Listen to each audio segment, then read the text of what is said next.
Assalamualaikum warahmatullahi wabarakatuh.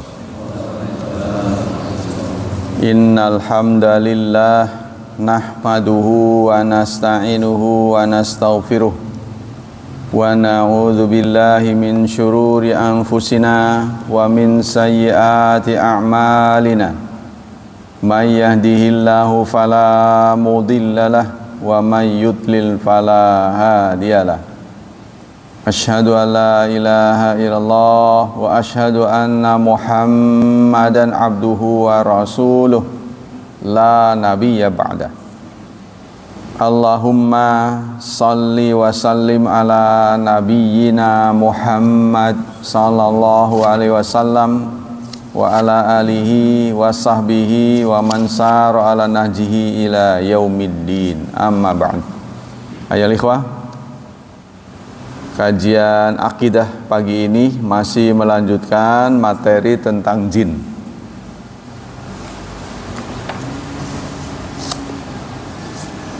Yaitu pendapat para ulama, pendapat ahli ilmu. Bismillahirrahmanirrahim. Aqwalu ahli ilmi, pendapat-pendapat ulama. Qala Ibnu Hazm lama akhbarati rusul alladzina syahidallahu bisidqihim bima abda ala aidihim minal mu'jizat al-mahaliyah litabai binasillahi wa ala wujudul jin fil alam wajaba daruratal ilmi bi khalqihim wa wujudihim wa qad ja'an nas bidzalik wa bi annahum ummatun aqilatun mumayyizatun muta'abidatun mau'udatun mutawa'adatun mutanasilah yamutun wa ajma'al muslimuna kulluhum ala dhalik.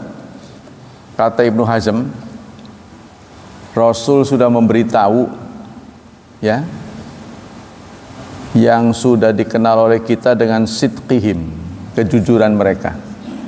Orang-orang yang jujur, yang membawa wahyu, sudah memberitahu kita ya, dengan mukjizat yang kita saksikan ya. Salah satu berita yang mereka bawa itu adalah adanya jin. Kita sendiri nggak mampu melacaknya. Dan wajib daruratul ilmi, wajib secara ilmu meyakini bi khalqihim, adanya mereka. Dan nasnya juga ada, teksnya ada gitu. Wa bi annahum, bahwa kesimpulannya mereka itu umat aqilatun ya, umat yang berakal. Jadi jin ini berakal. Anda tahu kan disebut berakal kan? Berakal itu dilihat gejalanya. Akal itu sendiri kalau mata kan bisa diraba nih. Telinga, kayak kita ngajari anak-anak, mana hidung, mana mata, bisa. Ya, takutnya salah kan? Mana mata, dia dulu ini, salah. Gitu. Mana hidung? Oh, itu mulut gitu. Akal itu mana coba? Coba? Menurut saudara, akal itu mana? Halo saudara, mata mana? Ini. Alis, telinga, akal itu mana? Akal itu tidak bisa dideteksi oleh kita. Hanya ada gejalanya. Gejalanya itu apa? Bisa milih. Ya. Punya daya pilih. Akal tuh. Contohnya kita lihat binatang nih. Tikus. Tikus tuh ya. Kenapa manusia menciptakan jebakan? Karena tikus bodoh. Tikus tuh.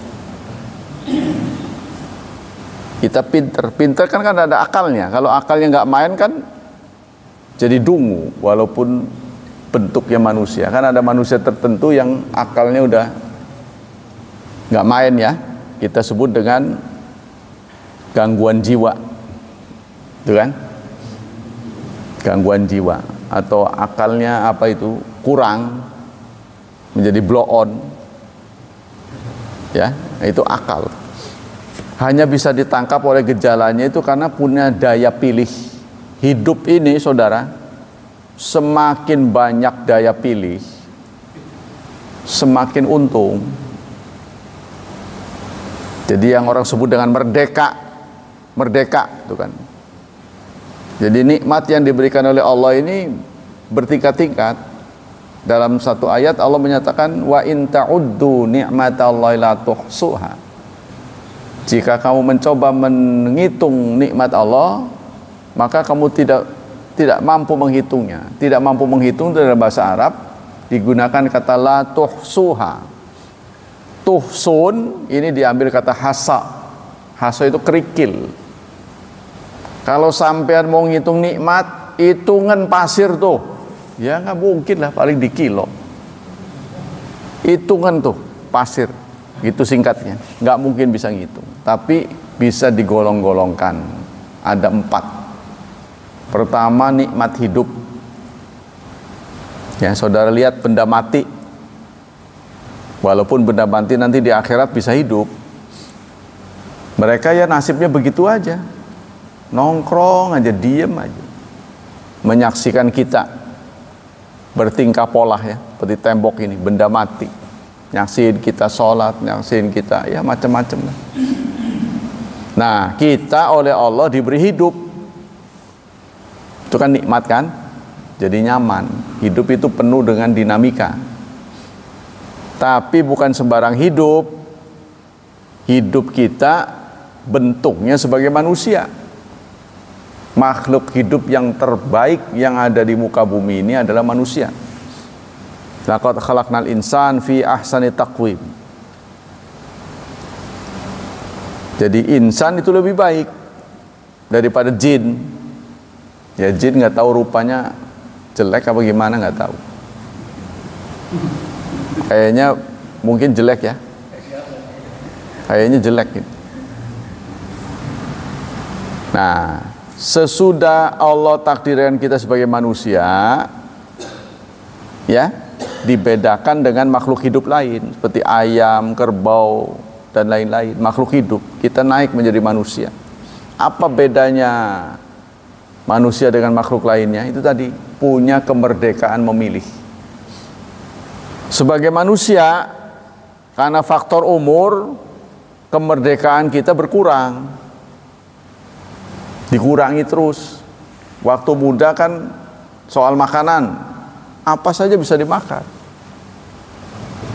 nggak milih, ya. Jadi nggak perlu milih, wong semuanya bisa. Tapi karena faktor umur mulai milih, aleman, milih. Oh itu aja lah, ini emang nggak bisa, saya nggak doyan. Nah, makin bertambah umur, makin berkurang. Kita selaku manusia, kalau kita tidak mukmin, itu daya pilihnya lebih banyak. Bener nggak? Makanan disuguhin babi, jadi. Kalau kita tidak mukmin, disuguhin minuman keras, jadi. Narkoba boleh, apa aja. Tapi setelah kita menyatakan diri sebagai mukmin, kita diikat dengan komitmen, terikat dengan komitmen akan taat kepada Allah dan menjauhi larangannya. Disuguhin lagi babi, oh enggak mau saya. Bukan enggak doyan, tapi haram. Disuguhi minuman keras, wah enggak mau saya. Enak, iya enak. Seenak apapun. Nah, kan kita terikat. Datang waktu sholat, nggak bisa leha-leha kita, harus sholat. Setahun sekali zakatul fitri, kan begitu terikat orang mukmin kan. Ngelihat lawan jenis, oh bukan nggak halal itu mah nggak boleh. Kalau yang sebelum mukmin kan boleh. Dan begitu seterusnya. Jadi kita memilih Islam itu artinya kita mengikat diri kita. Ya, karena kita harus patuh pada perintah, menjauhi larangan. Tuh. Nah, setelah kita menjadi mukmin, naik lagi. Ya, setelah diberi hidayah, gitu, itu paling besar tuh. Manusia banyak, tapi kita tidak sembarang manusia. Kita mukmin. Sehingga Allah menyatakan innalladzina amanu dalam surat Al-Bayyinah wa amilus salihat ulaika hum khairul bariyah. Sungguh orang yang beriman dan beramal saleh, dia adalah sebaik-baik makhluk. Kita ini makhluk terbaik yang diciptakan oleh Allah kalau beriman dan beramal saleh. Ya, kurang apa nikmatnya itu? Nah, itu. Naik lagi kita mengikuti tuntunan Nabi, sosok Nabi. Laqad manallahu 'alal mu'minin. Allah sudah memberikan anugerah kepada mukmin. Idz ba'atsa fihim rasulan, karena Allah telah mengutus rasul. Ada contoh. Ya, kalau ada perintah dan larangan nggak ada contoh kan kita bingung. Diberi contoh. Rasul yang jadi korban oleh Allah Subhanahu wa taala, Nabi Muhammad dikorbankan, ditimpukin, disambit, ya, diwadanin, segala macam-macam. Sampai akhirnya beliau akan dibunuh walaupun itu tidak terlaksana, ya. Sampai beliau terusir. Nah, kita mah enak aja, nerima aja. Ya. Artinya di zaman Rasulullah itu borongan.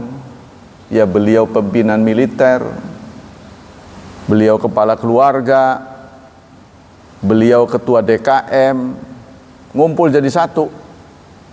Ya, guru, tuh,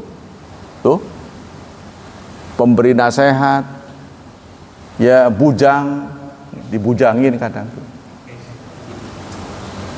dimintain, ya, artinya orang yang sosial, bagian sosial, dan begitu seterusnya numpuk jadi satu. Nah, kita sudah berbagi sekarang. Urusan pegang senjata prajurit, urusan penjahat dalam negeri polisi, urusan jalan bagian umum dan sebagainya udah dibagi-bagi. Yang tersisa oleh kita ini mondar-mandir ke masjid, itu yang kita tahu. Orang Islam sekarang ini yang tersisa dari larangan dan ketaatan, yang tersisa mondar-mandir ke masjid. Nah, nanti berangkat haji kan enak semua itu, nggak ada yang risiko, ya, traveling, touring sana. Kan di sana mah nggak bawa senjata, nggak suruh perang. Kalau zaman Rasul kan perang, jadi udah enak, masih juga nawar. Nah, itu lihat tuh, ya.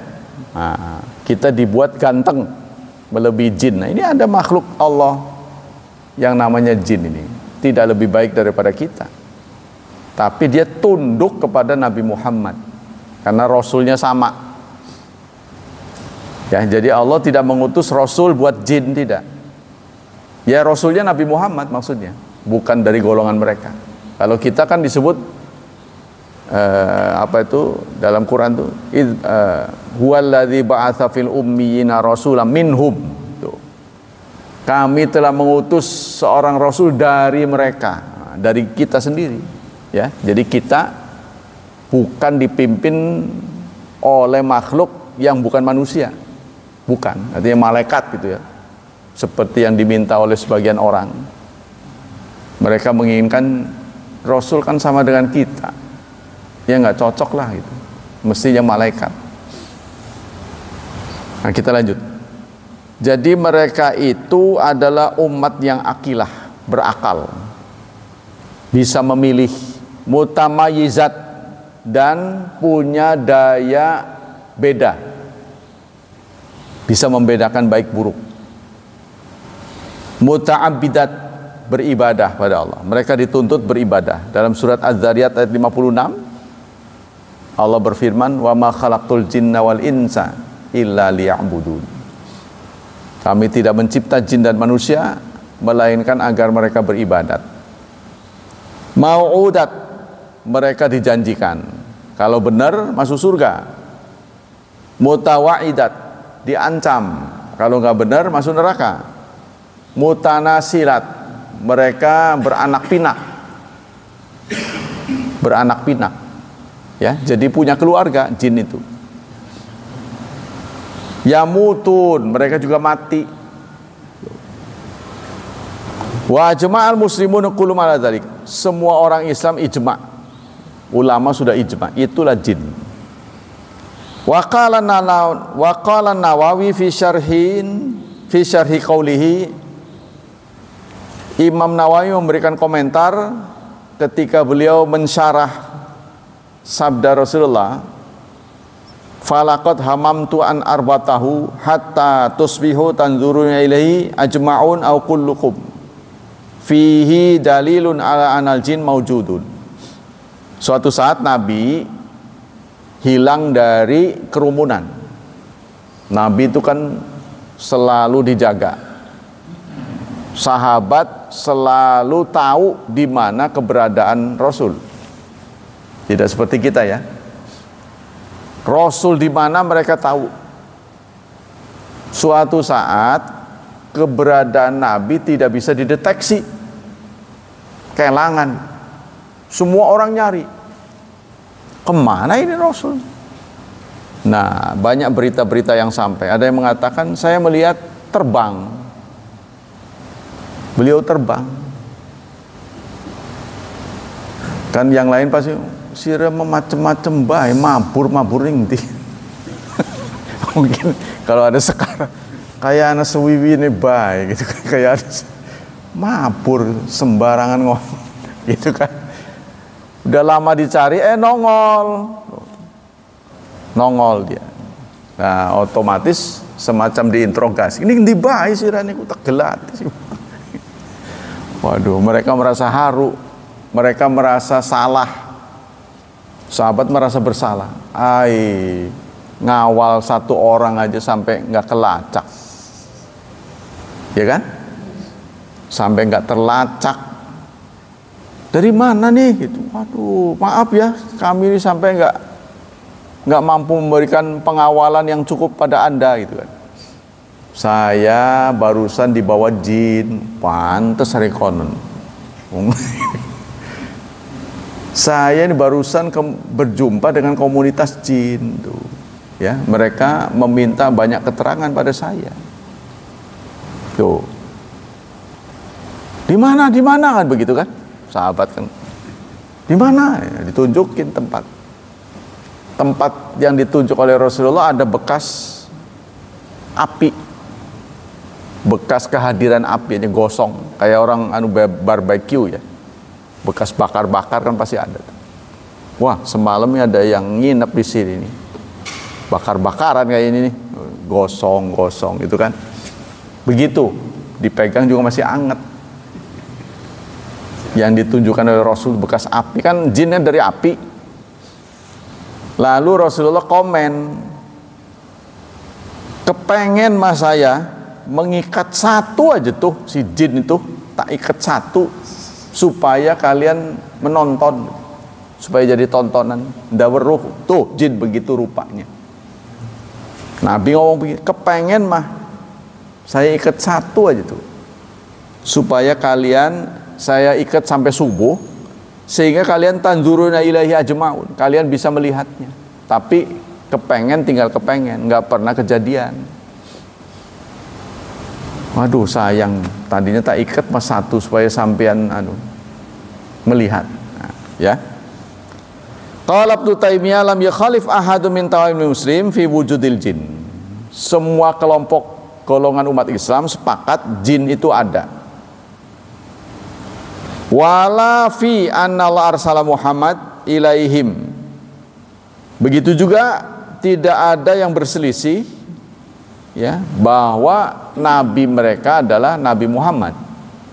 Nabi kita Nabi Muhammad. Nabi manusia Nabi Muhammad. Nabi mereka juga Nabi Muhammad. Wa jumhur tawaifil kufar ala isbatil jin. Nah, jadi semua bahkan orang kafir juga mengakui. Orang kafir sekalipun mengakui ada makhluk halus. Ya, makhluk gaib. Amma ahlul kitab minal yahudi wa nasara fahum muqirruna bihim ka iqrar muslimin. Orang Yahudi, orang Nasrani di kitab mereka juga ada pengakuan terhadap keberadaan jin. Wa in wujida fihi man yungkiru dzalik kama yujadu al muslimin man yungkiru dzalik. Kalaupun ada yang ingkar sama dengan orang Islam. Yang ingkar juga ada, itu mah yang enggak ngaji. Itu singkatnya. Ya orang Yahudi juga ada. Wa qala aidan wujudul jin tsabitun bi kitabillah wa sunnati rasulillah wa ittifaqi salafil ummat. Kata Ibnu Taimiyah, keberadaan jin itu sudah ditetapkan, dalilnya ada dalam kitab, ada dalam hadis, dan kesepakatan umat. Cuma yang pernah ngelihat ini nggak ada kesaksiannya, ya kan? Ada, belum tentu Anda berhasil melihatnya. Contohnya virus COVID-19. Wah, itu sudah nongkrong di Indonesia tahun-tahunan. Pernah ngedeleng tasirannya? Pernah nggak? Bapak pernah lihat? Kan 2 tahun nih, 2 tahun lebih ya, hampir 3 tahun nongkrong di Indonesia. Ya tempat lain juga sama. Namanya pandemi itu kan, pan itu kan dunia. Jadi musibah dunia. Kalau ada endemik, nah berarti daerah tertentu, ya, kawasan yang lebih luas. Nah, ya regional. Kalau pan itu berarti dunia. Jadi musibah dunia di mana-mana. Ada mah 2 tahun. Pernah tak ngeliat tuh selama 2 tahun? Virus nggak pernah, ya. Tapi Anda percaya kan? Percaya kan? Nah itu apalagi jin. Tapi orang yang nggak pernah lihat, apa iya ya? Kayaknya bohong gini. Hanya bersandiwara saja. Ada yang begitu ya, 2 tahun nongkrong nih, kok tiba-tiba hilang. Udah hilang, tahu-tahu udah. Sekarang masih ada ya nggak? Masih ada nggak? Masih. Itu makanya dibesar-besarkan aja. Jadi kejadian kemarin saudara, ini menjadi pelajaran buat kita. Panik, gara-garanya panik. Panik jadi banyak yang nggak tertolong. Jadi apa sajalah di negara kita itu kalau diminati banyak orang pasti kewalahan. Ya, contohnya ada isu bank itu bangkrut, bank tertentu bangkrut. Nah, yang naruh duit di situ ngambil ras namanya, mengambil besar-besaran, menyelamatkan uangnya. Nah, otomatis kolaps. Ya, karena uang kita yang ditaruh di situ, walaupun ada angkanya, wujudnya belum tentu ada. Contohnya kita naruh 10, Pak Hilman 100, Pak Dadang berapa gitu. Ini baru kita nih, seluruh Indonesia. Kalau suruh keluarin segitu dia, nggak ada uangnya. Cuma dia sisain mungkin 10% gitulah. Nanti kan diambil, ada lagi yang naruh, begitu aja terus. Dipakai sama dia, digolengin. Nggak tahu kemana. Jadi yang kita terima itu hanya angka-angka. Makanya saat terjadi permintaan yang sama di waktu yang sama dalam jumlah besar, kita nggak mampu. Hajatan nasional, pemilu, mulai dari actionnya, pemilunya sampai pengumumannya berapa bulan tuh? Maret ya, Februari, sampai kemarin berapa? Mei ya? Hampir setahun ya? Sampai pengumumannya. Hah? Dari mulai ininya, naroknya tuh di kotak suara, sampai pengumuman yang menang ini gitu. Dari KPU berapa tuh? Nah itulah negara Indonesia, ngurus. Padahal kemarin itu jumlah pemilih nggak sampai 200 juta. Jadi ada yang nggak milih sih. Nggak sampai 200 juta, kita waktunya ya tersita berapa bulan tuh. Nah itu mengumumkan itu bisa sampai ke pelosok-pelosok itu butuh waktu. Walaupun kita sudah ada televisi sudah ada, medsos ada, Ya, bisa di-share langsung. Sekarang kan sudah ada early warning kalau gempa itu. Bagaimana cara pemerintah memberitahu supaya cepat gitu. Bisa dievakuasi dalam waktu. Kan itu dibuat vibrasi di TV itu harus, kalau ada gempa dia harus menyisikan semua acara, harus memberitahu. Tapi sekarang berapa orang yang nonton TV? Ya kan? Jadi nggak bisa, susah. Jadi untuk sampai ke sini. Nah, kita kembali ke sini. Masalah-masalah yang timbul. Nah, ini masalah-masalah yang timbul tentang pemahaman terhadap jin. Al-Aqsam, sekarang kondisi jin, ya, kata Rasul ya. Berarti benar ya, karena Rasul itu juru bahasa Allah. Kalau bukan Rasul ya kira-kira. Al-jinnu salah satu asnaf. Jin itu ada 3 macam. Ini yang ngomong Rasul. Karena Rasul ini juru bahasa Allah, berarti benar. Yang diceritain soalnya gaib. Pertama, sinfun yatiru fil hawa. Ada jin, golongan jin, ya, yang gaweannya terbang-terbang aja. Terbang di udara. Kata beliau, wasinfun hayat wakilab. Ada lagi golongan yang bentuknya ular dan anjing. Bentuknya. Tapi ditenagai oleh jin. Tenaganya tenaga jin. Bentuknya ular dan anjing. Ada yang mengatakan anjing hitam. Yang satu lagi yuhilun wa yad'anun, merasuk, masuk ke dalam tubuh. Jadi nggak semua jin sama. Ada yang punya kemampuan terbang, ada yang kemampuan membentuk, menjelma, ya, terutama yang paling laris ular, anjing. Nanti ada lagi keterangan, ya, tikus, cicak. Kalau cicak ada di kamar mandi berarti dia nonton kita itu. Telah. Ya kan? Ngintip dia. Maksudnya cek. Luar biasa orang ini. Mungkin dia heran kali ya. Begitu mungkin ya. Ya kan?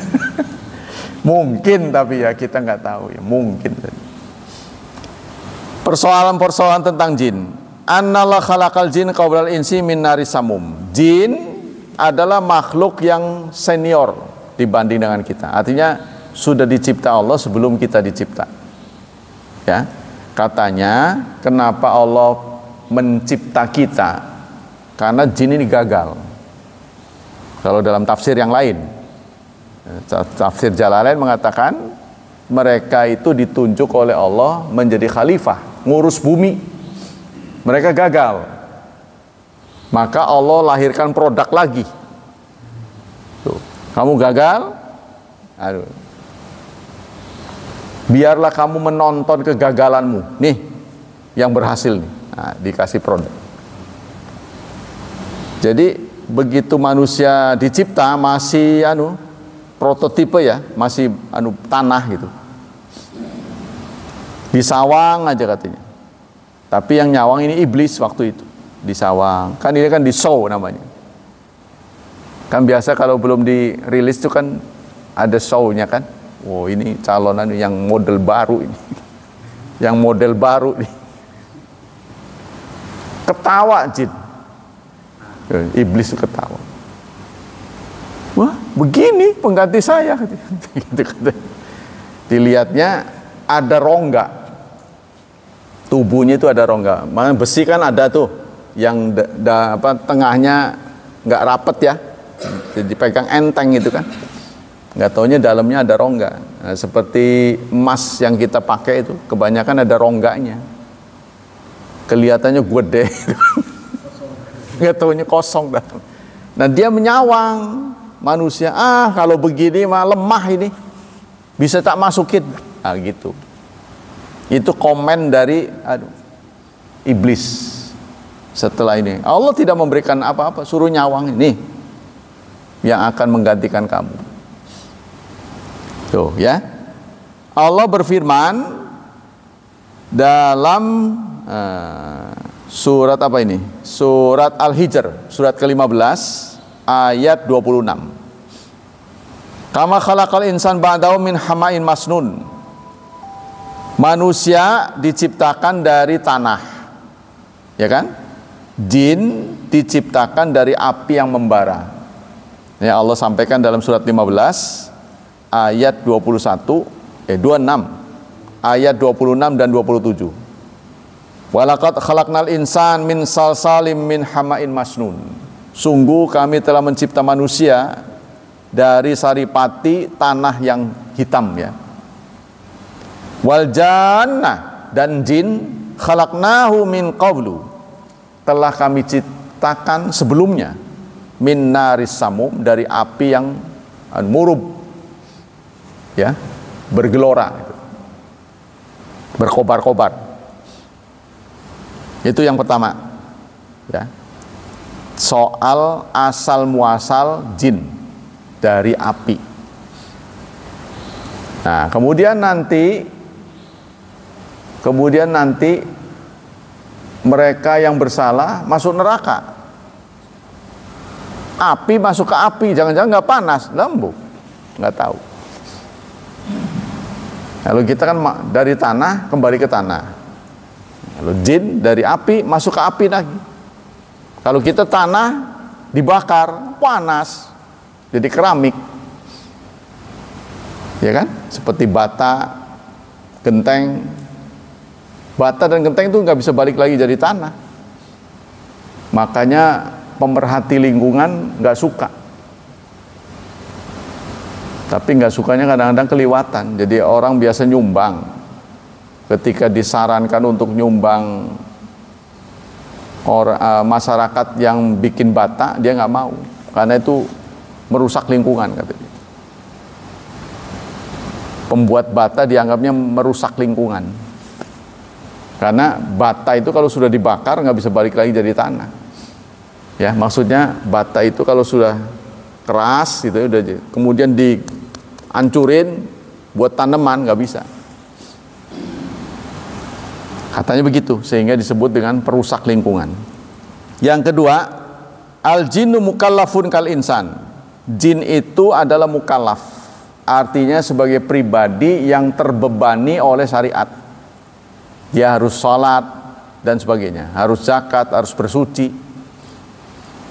Allah menyatakan dalam surat 51 ayat 56 Az-Zariyat, wa ma khalaqtul jinna wal insa illa liya'budun. Tidaklah kami menciptakan jin dan manusia melainkan agar mereka beribadat kepadaku.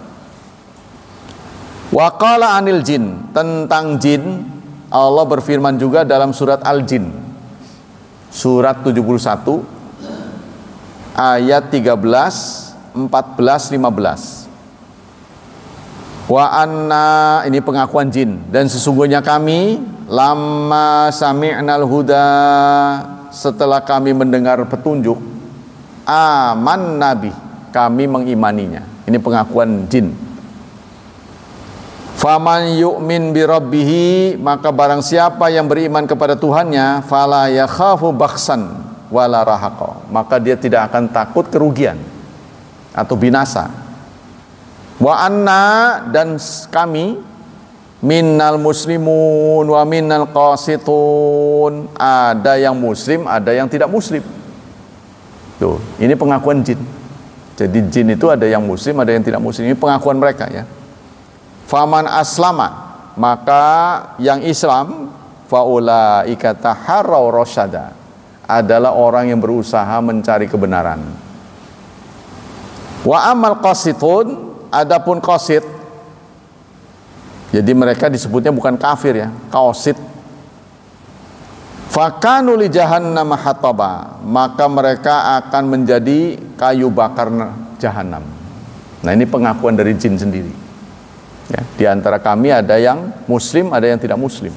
Jadi yang jahat-jahat itu yang nakal-nakal, sama dengan manusia. Jadi nanti bahasanya syaitan. Ya, syaitan itu nama sifat yang jahat. Ada 3 karakter setan itu. Yang jahat, yang merusak, yang provokasi. Provokasi pengerusakan, provokasi anti kebenaran. Nah, itu namanya setan. Siapa setan itu? Ya itu pokoknya yang jahat. Ya, bisa terdiri dari manusia, bisa dari jin. Nah, itu ya. Jadi setan itu apakah ada makhluknya? Ya, kalaupun kita lihat itu jin gitu. Makhluknya jin. Yang ketiga, dukhulul jinni fi badanil insan hakun sabit. Persoalan yang ketiga, masuknya jin ke dalam tubuh manusia itu juga kebenaran yang harus kita imani. Merasuk ya namanya, kerasukan ya. Qala Ibnu Taimiyah, dukhulul jinni fi badal insan sabitun bittifaqi a'immati ahli sunnah wal jamaah. Kata Ibnu Taimiyah, masuknya jin ke dalam tubuh manusia itu merupakan kesepakatan imam-imam sunnah ahlu sunnah wal jamaah. Ya, jadi kelihatan dampaknya ya kan? Kelihatan dampaknya. Jadi kalau orang kerasukan tuh, tubuhnya diteliti, ya nggak ada partikel apa gitu. Kan kalau dia makan paku, ya kan? Kan pasti gejalanya sakit atau makan cengek. Bisa dilihat ususnya, oh iya ini cengek ini. Tapi kalau kemasukan jin, kerasukan, diteliti, nggak ada partikelnya, karena dia termasuk makhluk halus. Jadi nggak bisa dilihat. Oh ini nih jinnya ada di usus, ada di jantung, nggak ada. Ya itu, tapi itu sudah menjadi keyakinan. Qala Ibnu Taimiyah itu, qala Allah Ta'ala dalam surat Al-Baqarah surat kedua ayat 275. Allah berfirman, alladzina ya'kuluna riba, orang-orang yang memakan riba, la yaqumun, mereka tidak berdiri, illa kama yaqumul ladzi yatakhabbatuhu syaitanu minal mas, melainkan seperti orang yang berdiri kerasukan. Jadi orang yang makan riba itu adalah orang yang kerasukan. Tuh, orang yang makan riba adalah orang yang kerasukan jin. Ya, minal mas, yatakhabbatu syaitan. Itu tidak disebut jin ya. Orang yang makan riba, mereka tidak berdiri melainkan seperti berdirinya orang yang kerasukan setan. Minal mas, karena disentuh setan. Tapi di sini disebutnya seperti. Ya, ahli tafsir berbeda pendapat. Apa yang dimaksud ini? Orang pemakan riba berdirinya itu seperti kerasukan setan. Ini kata sebagian ulama mengatakan nanti ketika bangun dari kubur. Ya, artinya orang lain melancar bangun tuh. Tapi orang yang dulu pemakan riba sempoyongan. Kayak orang nenggak minuman keras. Ya, kayak orang teler, begitu katanya. Nah, ini kata sebagian ahli tafsir, nanti bangkit dari kubur. Kalau sekarang mah pemakan riba mah biasa-biasa aja. Sehat. Enggak sempoyongan. Ya, jadi di alam nyata ini tidak terlihat. Wa fi sahih anin nabi, dalam hadis sahih yang diriwayatkan dari Nabi, inna syaitana yajri, setan itu berjalan, min ibni Adam, di tubuh ibnu Adam. Setan itu berperanan di dalam tubuh anak Adam, majrad dam, seperti darah. Paham kan? Ada nggak bagian tubuh kita yang tidak ada darahnya? Hampir nggak ada ya. Kalau kita disobek dikit darah. sini darah. Berarti setan ada di mana-mana. Sebab di situ ada darah, setan bisa masuk. Ya kan? Berarti rambut nggak bisa, nggak ada darahnya. Di kuku nggak bisa, sama di gigi nggak bisa kan nggak ada darahnya. Tempat yang bisa dialiri darah berarti di situ ada tempat buat setan. Namanya korin katanya. Jadi Allah takdirkan setiap manusia itu ada korinnya. Korin itu bebatur sebenarnya. Kalau dalam bahasa Indonesia itu kroni. Menjadi kroni.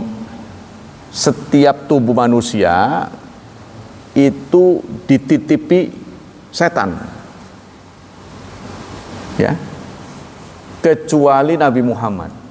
Nah, Nabi Muhammad itu pernah lahirnya ada, tapi oleh Allah disingkirkan, sehingga tidak ada perasaan dengki, marah, pokoknya yang sifat-sifat setan itu sudah tidak ada lagi pada diri Nabi Muhammad. Tapi kalau kita secara temporary ada di bulan Ramadan, sebab setannya dibelenggu. Nah, pertanyaannya kerasa orang gitu. Waktu bulan Ramadan tuh tidak ditenagai oleh setan tuh kerasa nggak?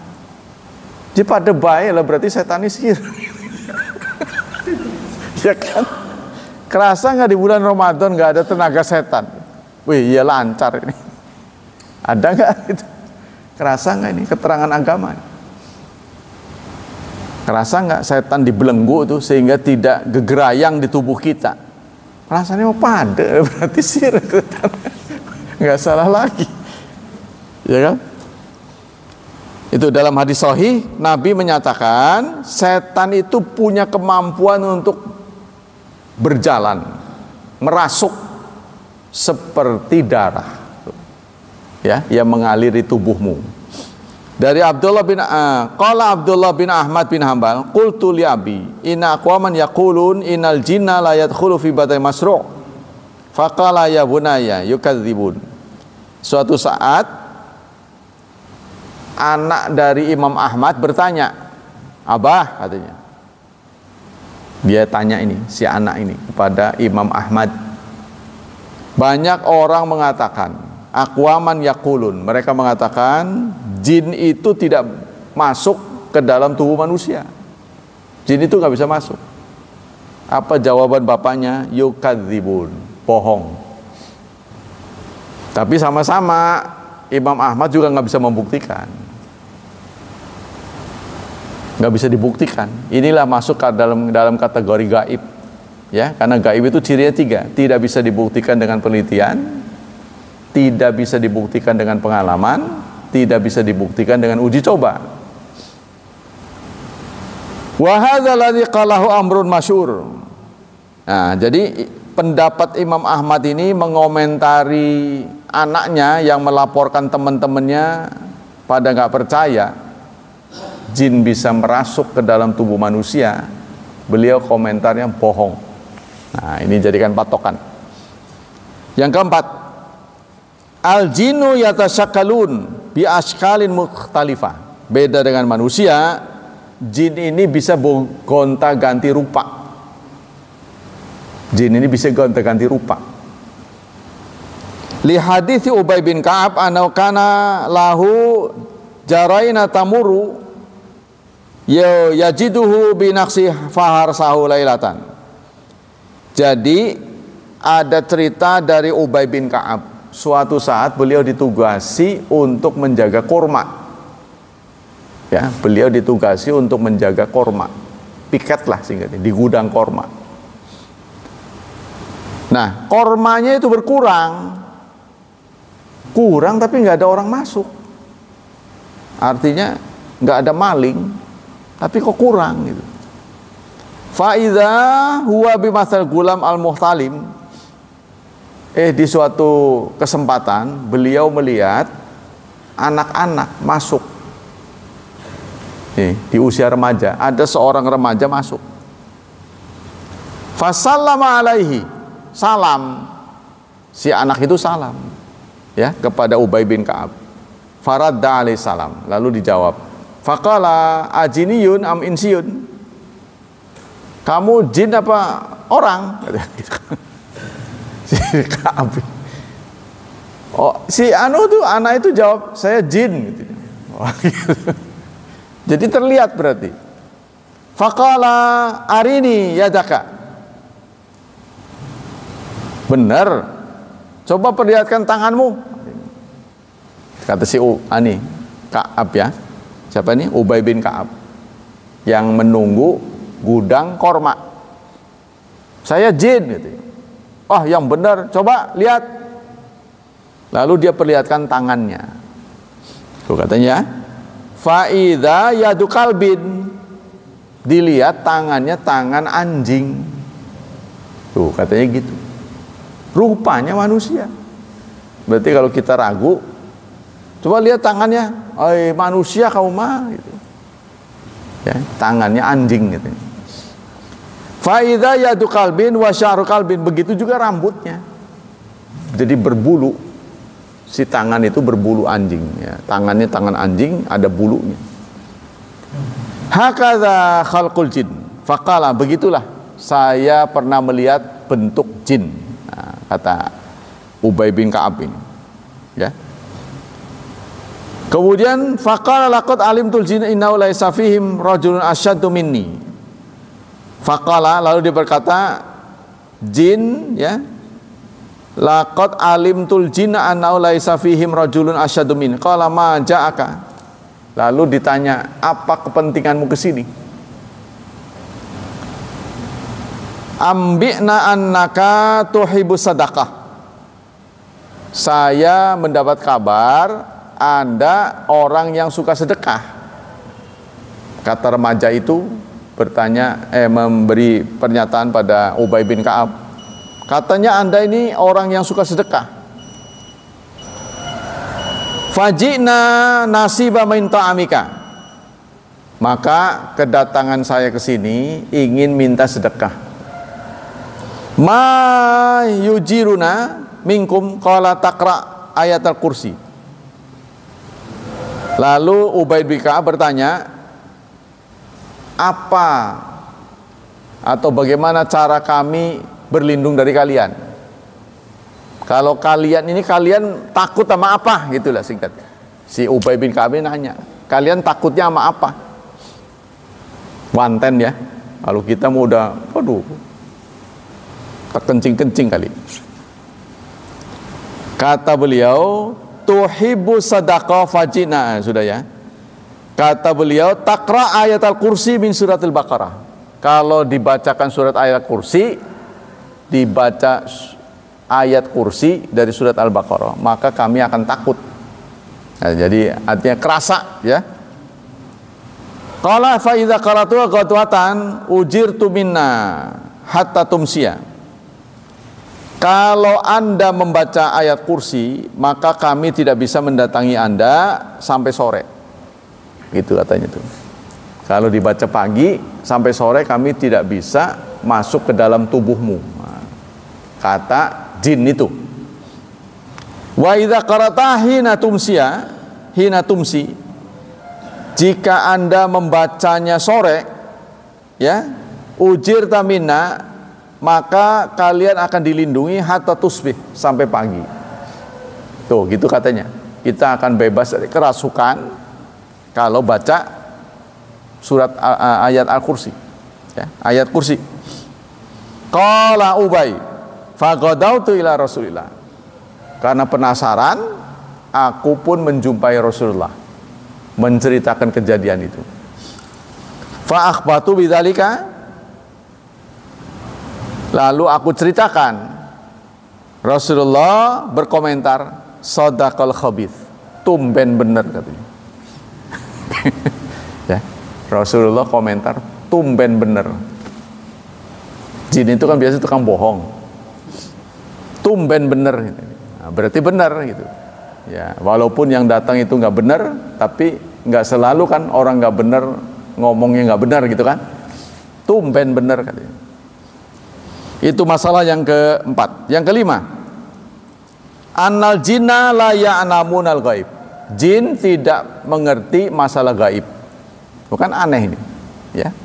Mereka ini gaib, tapi nggak ngerti masalah gaib. Maksudnya terutama masa depan. Karena itu semua dukun harus kita yakini tidak akan bisa menerka masa depan. Tapi biasanya dia menggiring opini. Dia menggiring opini si dukun itu. Oh, kamu dulu waktu kecil sakit ya? Nah, dia menceritakan masa lalu. Masa lalu iya. Masa lalu iya. Cerita, oh kamu dulu kecilnya, loh kok tahu? Nah, kan tumbuh keyakinan tuh. Oh iya bener.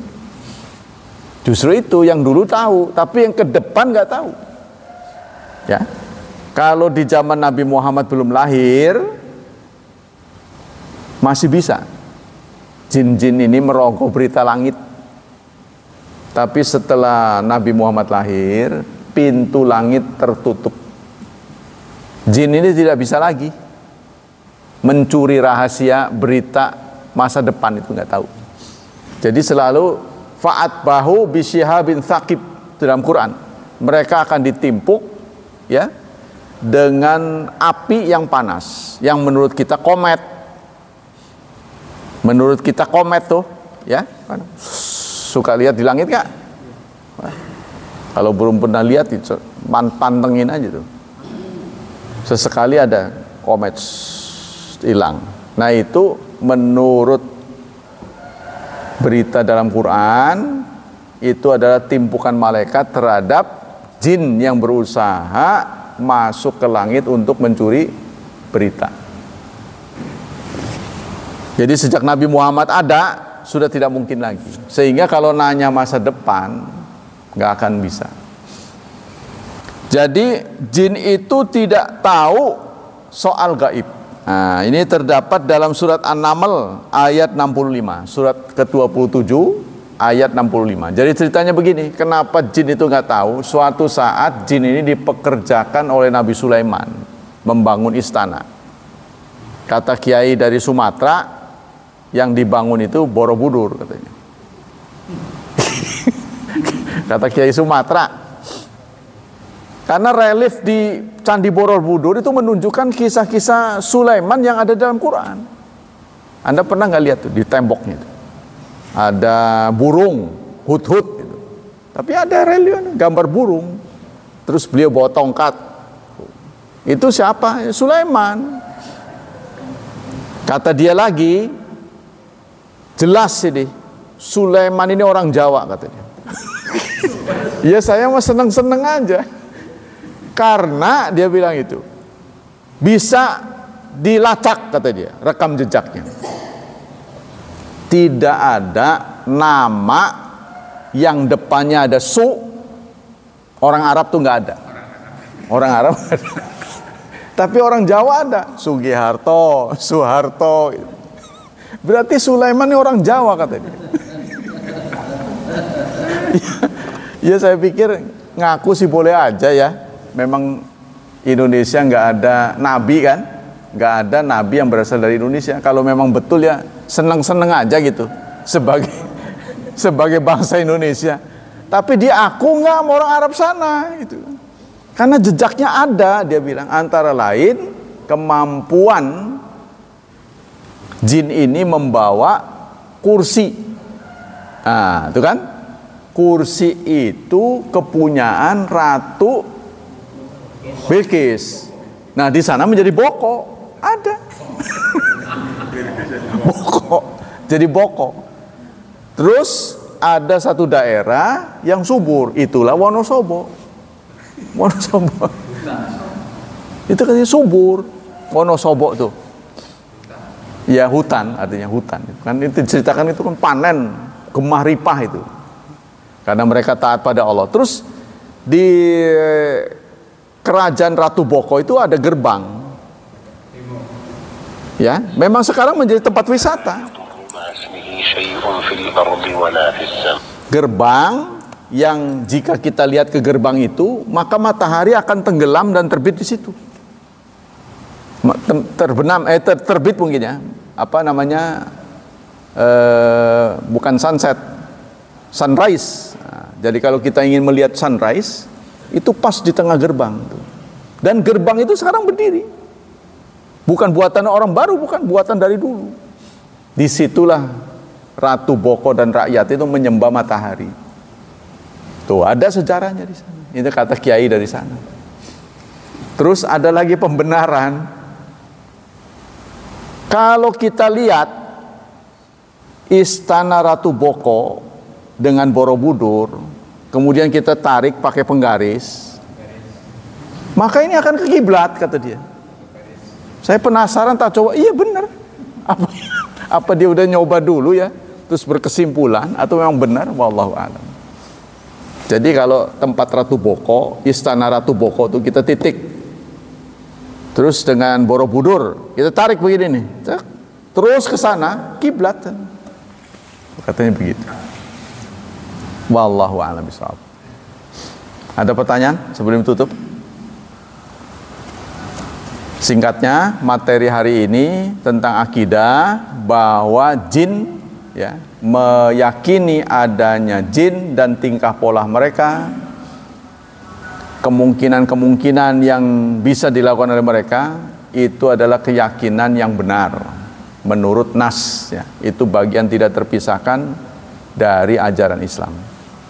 Nah, semoga kita juga bisa bertetangga dengan baik dengan jin.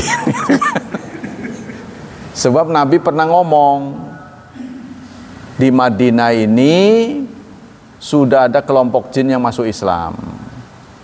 Kalau kalian melihat ular, tolong beri kesempatan mereka untuk pergi. Jadi ada yang ikut perang, suatu saat diberitahu istrinya nenangga. Ini baru pengantenan, diberitahu orang ke medan perang, istrinya nggak di dalam, tapi di luar rumah. Panas ya, minta izin pada Rasulullah. Penasaran, ngapain istri saya harus keluar rumah? Cemburu. Begitu dia melihat istrinya ada di luar rumah, dia langsung tujukan panahnya ke situ. Mau dipanah, masih jauh di. Jangan dulu, kata temennya. Kamu tuh sembarangan aja main panah, tanya dulu kenapa, motivasi dia di luar rumah itu ngapain gitu. Nah, iya dia nurut. Begitu ditanya, dia nunjuk. Ternyata di ranjangnya itu ada ular yang melingkar. Merasa heroik, wah segitu aja takut. Jangan dianu dulu, karena Rasulullah mengatakan siapa tahu itu jin. Begitu kata temennya. Enggak dia pedulikan. Sana keluar kamu, jangan ganggu saya. Ditutup pintunya, dia kerjain sendiri. Setelah itu orang dari luar dengar bak pipuk gitu ya. Setelah itu hening, menang. Hei, kan gitu seru. Gimana kabarnya, menang apa gimana? Mereka tidak segera buka pintu, langsung datang ke Rasulullah dulu. Ya Rasulullah, kejadian begitu. Lalu Rasulullah memberikan komentar, istaghfiru li akhikum. Mintakan istighfar. Istighfarlah kalian untuk saudara kalian. Itu artinya mati.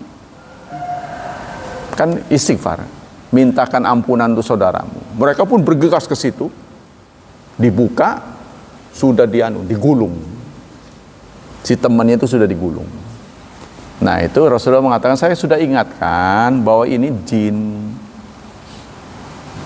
Jangan diganggu. Nah itu pedoman. Ya kalau kita menuruti Rasul, ngeri juga ya. Jadi kalau ada ular, biarin dulu. Nanti masuk ke malah. Itu katanya. Jadi beri kesempatan, dia sudah keluar. Kalau dia sampai 3 kali diberi kesempatan nggak keluar, nggak mau pergi, itu berarti ular asli. Boleh dibunuh. Gitu katanya. Wallahu a'lam. Ini mungkin Pak Udi lebih ngerti soal ini. Tapi waktunya sudah habis. Demikianlah saudara, kajian pagi ini. Semoga keimanan kita terhadap keberadaan jin ya jadi bertambah. Jadi kita punya tetangga makhluk halus. Semoga Allah Subhanahu wa taala memberikan pahala yang berlipat ganda untuk kita, tetap melindungi dan menyelamatkan kita dari wabah dan fitnah, dari syubhat dan syahwat. Dan tidak lupa kita berdoa untuk anak-anak kita, semoga hidup mereka dimudahkan, diberkahi, serta dibimbing untuk menjadi hamba Allah yang saleh dan salihat. Subhanakallah wa bihamdik, asyhadu an la ilaha illa anta, astaghfiruka wa atubu ilaik. Wassalamualaikum warahmatullahi wabarakatuh.